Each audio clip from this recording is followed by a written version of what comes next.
एक राजा थे। वो राजा नित्य भगवान शिव पर बिल्व पत्र चढ़ाते थे, शिव के बड़े अनन्य भक्त थे। परंतु जिस नगरी के वो राजा थे उस नगरी में एक शिव का और भक्त रहता था, वो भी परम भक्त था। बहुत ध्यान से सावधानी से सुनिएगा।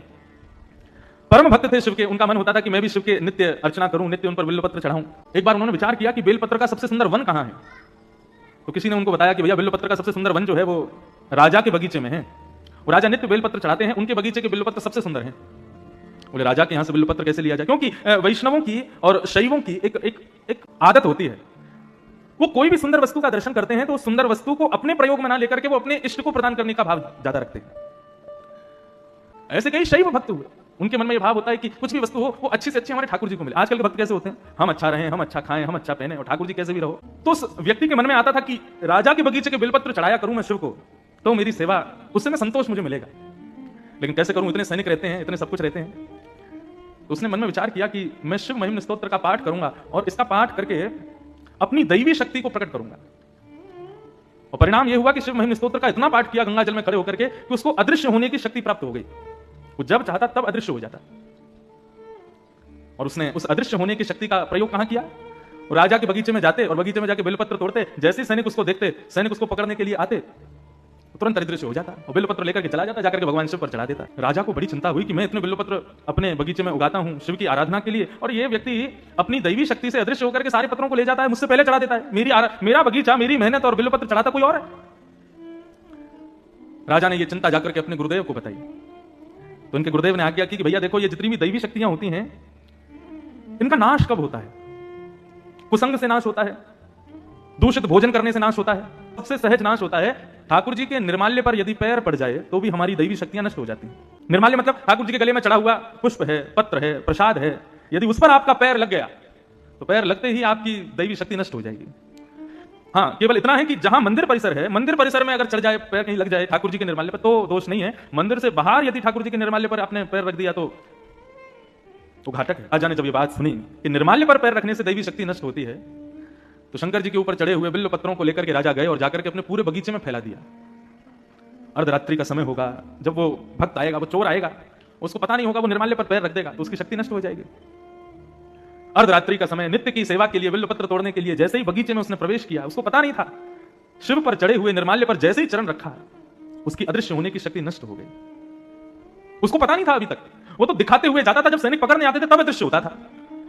आज बिल्व पत्र तोड़ने लगा सैनिक, जैसे ही तलवार लेकर के उसको पकड़ने के लिए जाने लगे, उसने जैसे ही अदृश्य होना चाहा, लेकिन आज वो अदृश्य नहीं हो पाया और सैनिकों ने उसको पकड़ दिया। बोले आज आ गया पकड़ में। अब तो वो घबराने लगा, चिंता करने लगा, क्या करूं, कहां जाऊं, कैसे बचूं। सैनिकों ने राजा को बता दिया, बोले कि आज हमने उसको बंदी बना लिया है, पकड़ लिया है। राजा उसको मारने के लिए जैसे ही समीप आने लगे, उस भक्त ने नेत्र बंद करके महादेव का स्मरण किया और स्मरण करते हुए कहने लगा, हे महादेव, मानता हूं कि मैंने चोरी की है, लेकिन किसकी की? पत्र की है। किस लिए की? आपकी आराधना के लिए की है। यदि इससे किसी की संपत्ति नष्ट हुई हो, इससे किसी की आराधना नष्ट हुई हो तो मैं क्षमा मांगता हूं, लेकिन नाथ मैंने तो केवल आपकी सेवा के लिए इस कार्य को किया था, आप मुझ पर कृपा करो। और नेत्र बंद करके महादेव का स्मरण करते हुए वहीं खड़े खड़े शिव महिम्न स्तोत्र का गान करना प्रारंभ किया। गान करते करते करते करते करते जैसे ही महिम्न स्तोत्र विराम हुआ, राजा ने जाकर के अपनी तलवार से उस पर प्रहार करना चाहा। स्तुति का विराम होते ही उसकी जो अदृश्य होने की शक्ति थी वो पुनः प्रकट हो गई और वो वहां से अदृश्य होकर के महादेव के पास चला गया। शिव महिम्न स्तोत्र में इतनी शक्ति है, यदि आप नित्य श्रावण मास में गंगा में कंठ भर जल में खड़े होकर के नित्य 108 शिव महिम्न स्तोत्र का गान करो, पाठ करो, मन चाही सिद्धि प्राप्त कर सकते हो। यहां तक कि अदृश्य होने तक की सिद्धियां प्राप्त हो जाती हैं शिव महिम्न स्तोत्र से। ऐसे स्तुतियों के राजा हैं शिव महिम्न स्तोत्र, लेकिन वो शिव भी किसकी आराधना करते हैं? हमारे श्री कृष्ण की, हमारी श्री किशोरी जी की आराधना करते हैं, हमारी श्री लाडली जी का नाम गाते हैं। हमारे ओरछा में परम विद्वान श्री हरिराम व्यास जी का प्रादुर्भाव हुआ है, बहुत ध्यान से सुनिएगा। हरिराम व्यास जी इतने विद्वान थे कि वे जहां जाते थे वहां के विद्वानों को चुनौती देते थे कि मुझसे शास्त्रार्थ करो, और जिसको बुलाते उसी को हरा देते। बहुत ध्यान से सब लोग इधर देखो, सावधानी से सुनो। तो श्री हरिराम व्यास जी ने मन बनाया कि अब मैंने पूरे विश्व भर के विद्वानों को हरा दिया, लेकिन अब बारी है काशी की। काशी विद्वानों की भूमि है, विद्वानों में सर्वश्रेष्ठ है। यहां के विद्वानों को यदि हराया तो लोग मानेंगे कि हम विद्वान। हरिराम व्यास जी अपने सब चेले चपालों के साथ में काशी आ गए और काशी में आकर के महाराज उन्होंने ऐलान कर दिया कि यहां के जितने विद्वान हैं सबको चुनौती देता हूं। उत्तर मीमांसा, पूर्व मीमांसा, 4 वेदों में से किसी भी भाव को, किसी भी पुराण को, किसी भी उपनिषद को लेकर के आओ, शास्त्रार्थ करो, मुझे हरा करके दिखाओ, तो मानूंगा मैं काशी विद्वानों की भूमि है। जब यहाँ के विद्वानों ने उनकी चुनौती सुनी तो आपस में सबने मीटिंग की, बोले कि भैया कौन जाएगा? सबने कहा, बोले हरिराम व्यास जी साधारण नहीं है, हमने इनका शास्त्रार्थ देखा है, ये अच्छे अच्छों को हरा देते हैं। हारने में कोई बुरी बात नहीं है, शास्त्रार्थ में तो हारा ही जाता है, एक तो कोई ना कोई हारेगा। लेकिन बात यह है कि उन्होंने विद्वानों को नहीं, काशी को चुनौती दी है। यदि हम में से कोई हारा तो काशी की हार होगी, वाराणसी की हार होगी। तो क्या करें? बोले वाराणसी के राजा के पास चलो। कौन है राजा? बोले विश्वेश्वर।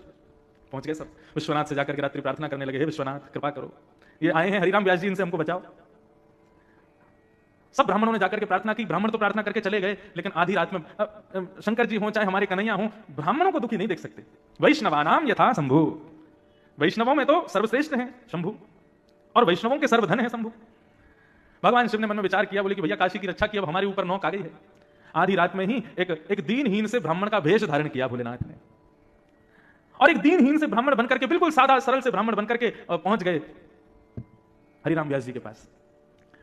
हरिराम व्यास जी के चेला खड़े थे बाहर, उनसे जाकर के कहा कि महाराज मैं काशी का ब्राह्मण हूं, हरिराम व्यास जी से कुछ पूछने आया हूं। बालकों ने जाकर के बताया, बोले महाराज काशी का कोई विद्वान आया है, देखने में तो दीनहीन सा है लेकिन ब्राह्मण है, विद्वान ही होगा। हरिराम व्यास जी तुरंत उठ करके बैठ के बोले बुलाओ, शास्त्रार्थ की सब तैयारियां करो।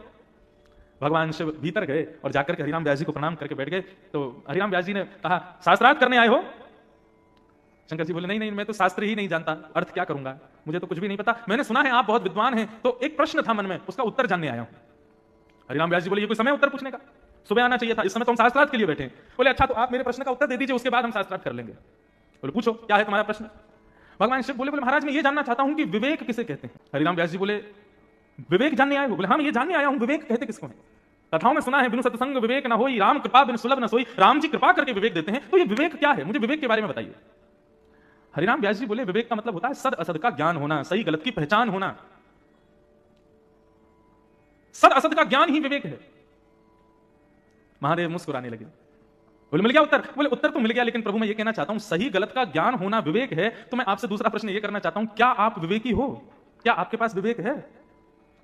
हरिराम व्यास जी बोले कैसी बात करते हो? बोले नहीं मैं बस ये पूछना चाहता हूं आप विद्वान क्यों हुए? आपने इतनी पढ़ाई की, इतना अध्ययन किया, इतने विद्वान बने किस लिए? केवल ब्राह्मणों को हराने के लिए? विद्वान इसलिए बना जाता है? क्या यही विवेक है आपका? कोई व्यक्ति अध्ययन करता है तो अध्ययन करके उसका कोई ना कोई विचार होता है कि मैं इस ग्रंथ को क्यों पढ़ रहा हूं, इसके पढ़ने के बाद मैं ऐसा करूंगा, मैं ये करूंगा, ये मेरा सत्संकल्प है। लेकिन आपका संकल्प तो हमको इतना मालूम पड़ता है कि आप विद्वान केवल और केवल इन बेचारे सीधे भोले भाले ब्राह्मणों को हराने के लिए बने हो। इतनी विद्या आपने अपने भीतर समा रखी है केवल ब्राह्मणों को हराने के लिए। क्या यही विवेक है आपका? कितने ब्राह्मणों को निराश कर देते हैं आप, कितने ब्राह्मणों को हरा करके हताश कर देते हैं और फिर खुद को विद्वान कहते हैं। क्या यही विवेक है आपका? हरिराम व्यास जी तो मौन चुप बैठे। चेलाओं से कहा बाहर जाओ, गेट बंद करो। बाहर चले गए, गेट बंद कर दिया। हरिराम व्यास जी अपने आसन से उतरे और पैर पकड़ के बोले तुम ब्राह्मण नहीं हो, कौन हो? जल्दी बताओ। आप साधारण नहीं हैं, आप कौन हैं? रूप बदल करके आए हैं। इतना विद्वान तो मैं हूं कि मुझे पहचान है कि सामने बैठा व्यक्ति कौन है। आपके शब्द, आपके नेत्र मुझे अपनी ओर आकर्षित कर रहे हैं। आप साधारण नहीं हैं, कौन है? प्रकट हो जाइए। इतने में ही देवादिदेव महादेव विश्वनाथ भगवान प्रकट हो गए। जैसे ही दर्शन किया है, हरिराम व्यास जी रुदन करने लगे, पूरा शरीर कंपायमान हो गया, चरणों में गिर गए, क्षमा मांगने लगे। बोले नाथ मुझे क्षमा कर दो।